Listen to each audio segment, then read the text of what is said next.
صدر اجلاس د قومي وطن پارټۍ د ضلعي سینئر وایس چیئرمین فیاض ایډوکیټ صاحب په سټیج باندې موجود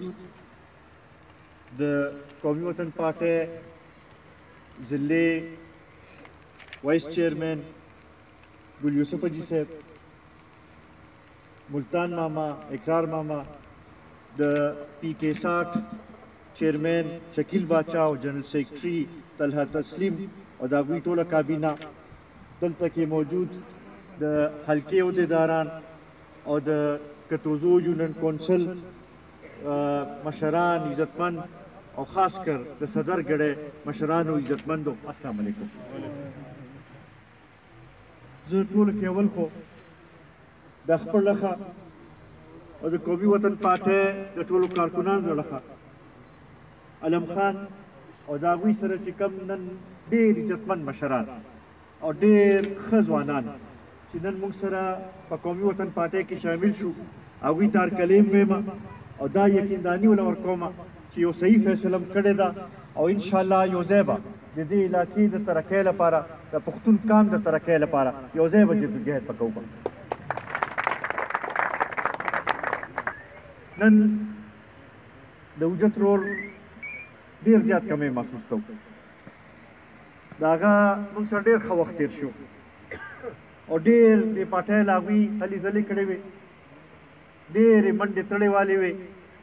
دلته کې ناست د هغوی دا نور ملګري، که هغه اول سید حاجي صاحب دي او که زبیر خان دي او که هغه سرویس خان دي او که نور ټول ملګري چې کوم ناست دي، نن د هغه موږ هغه کمی ډېر زیات محسوس کوو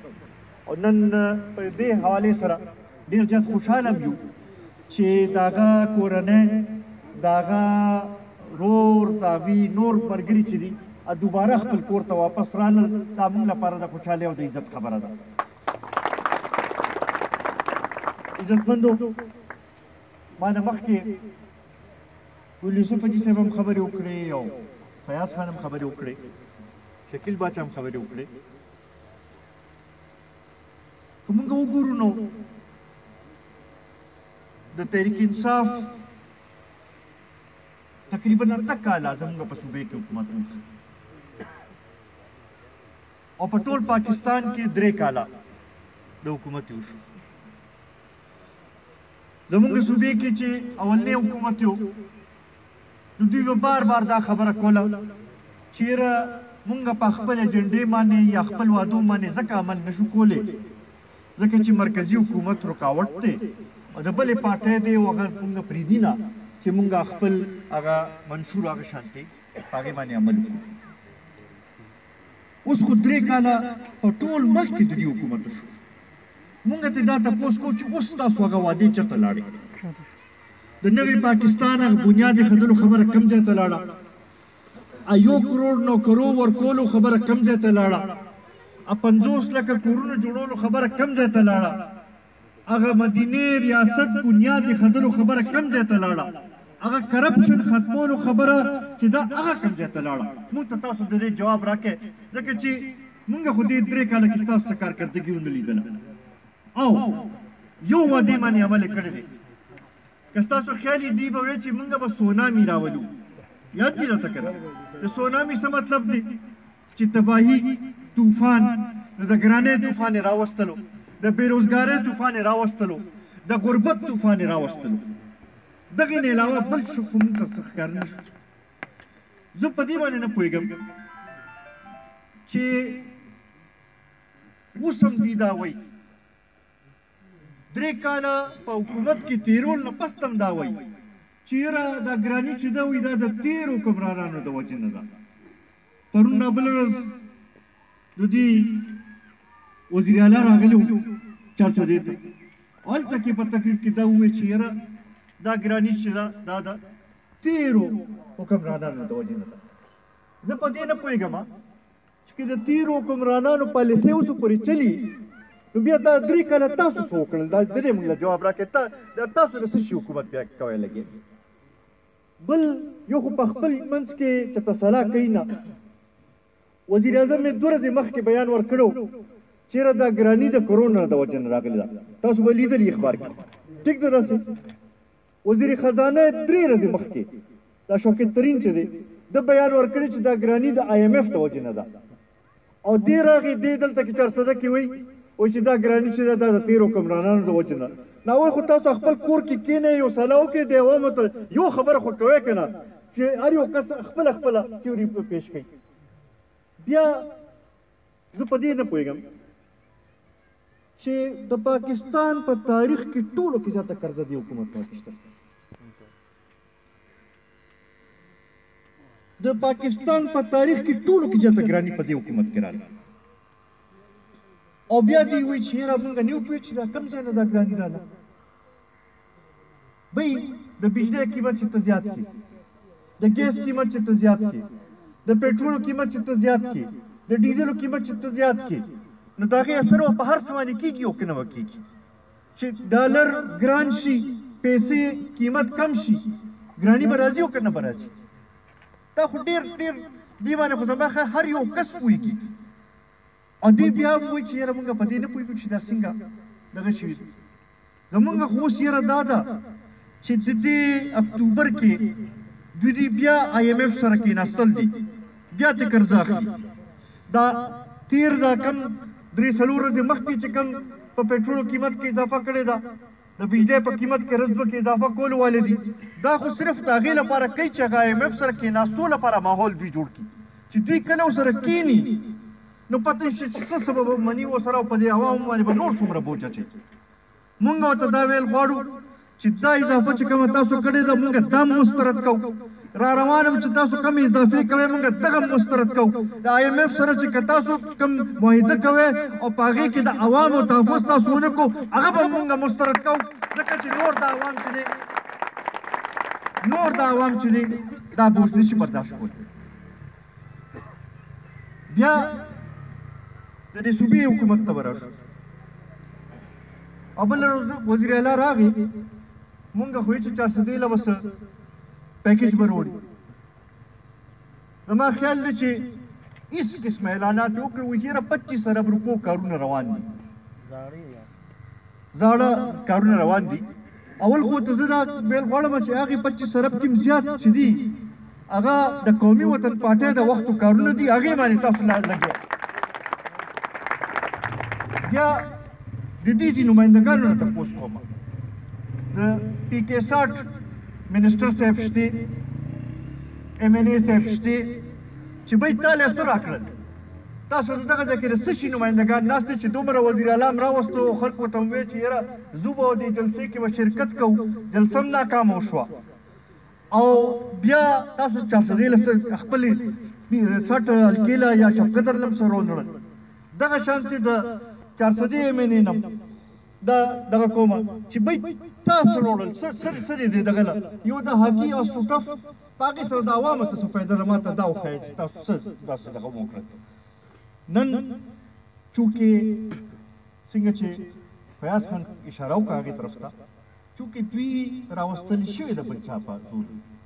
نو دوی ځکه د عوامو طرف ته توجه نشته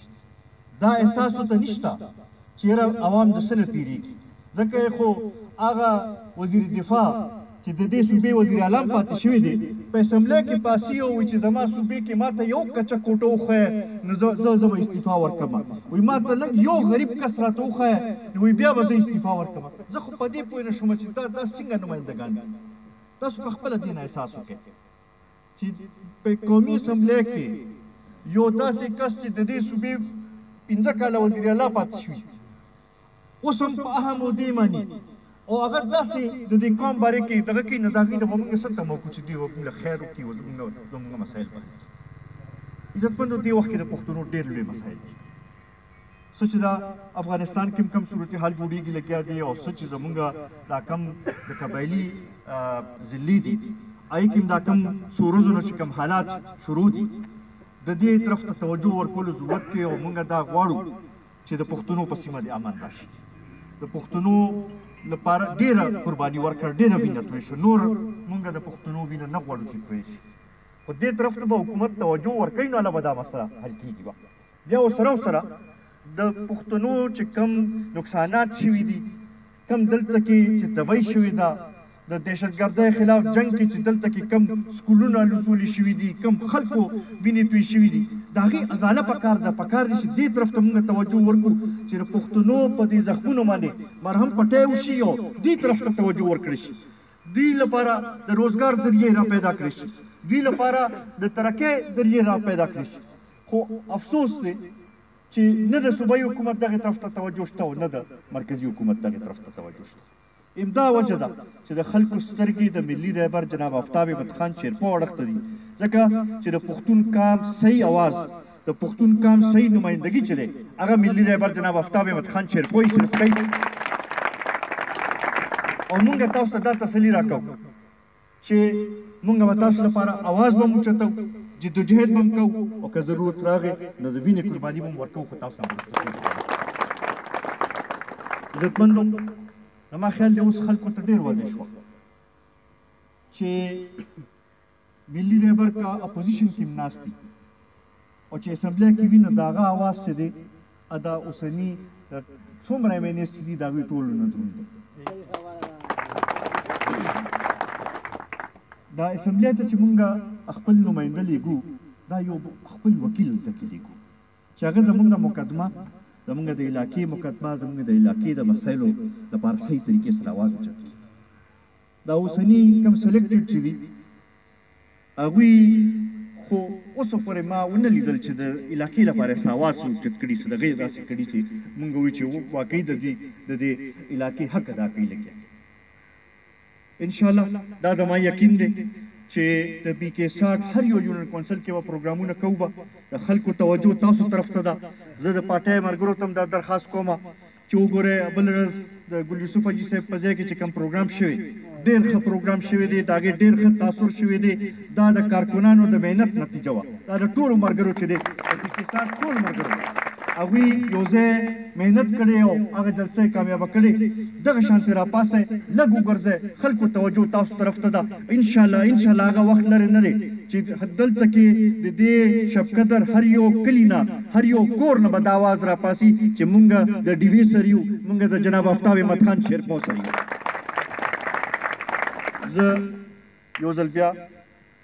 اخره کې د علم خان او د هغوی سره چې کوم نن ډېر عزتمند ملګري مشران وروڼه موږ سره شامل شو د هغوی ډېر زیات مشکور یم ستاسو ټولو ډېر زیات مشکور یم چې په دې لنډ تنګ وخت کې دلته کې راغونډ شوی موږ له هم دا موقع راکړه موږ له هم دا عزت راکړو انشاءالله ستاسو د خدمت لپاره ستاسو د مسایلو د حل لپاره به هر وخت حاضر یو انشاءالله په دې کتوزو یونین کونسل کې او په دې صدرګړۍ کې موږ هر ځای کې هر کلي کې د خپل خدمت څه نه څه دغه خیلي شو ستاسو هم دا شاته د سکول اپګریډیشن چې دی دا هم یو نښه ده زموږ چې د دې قوم نه خدمت کړی دی او انشاءالله نور به هم دغه کوو به د ټرانسفارمر چې دی